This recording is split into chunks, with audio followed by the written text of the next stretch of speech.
Bonjour à toutes et à toutes, ici Kawashi, on se retrouve aujourd'hui pour une nouvelle vidéo. Petite vidéo pour faire l'histoire de Altaïr ibn Lahad.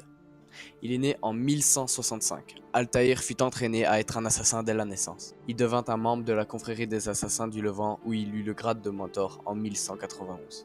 Les assassins du Levant étant dirigés par Al-Mualim, chef des assassins. Entraîné à devenir un assassin depuis la naissance, Altaïr devint l'un des plus jeunes maîtres assassins à l'âge de 25 ans. En 1191, sa tentative de devancer Robert de Sablé en récupérant une pomme d'Éden échoua et permit en conséquence l'attaque du village de Masyaf, quartier général des assassins. Pour cela, il fut déchu au rang de novice et entama alors une quête vers la rédemption.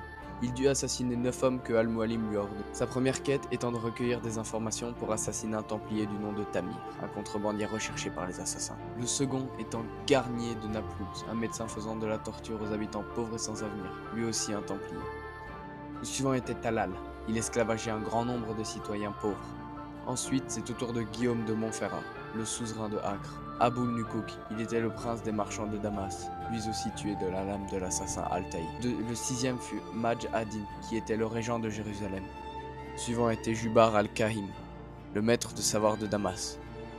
Ensuite fut Sibran, le grand maître des chevaliers teutoniques. Et le dernier, Robert de Sablé, le grand maître des Templiers.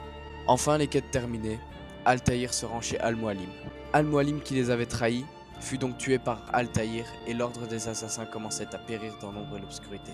Des années après, Altaïr s'enferma avec la pomme d'Éden qui fut retrouvée par Ezio des années plus tard.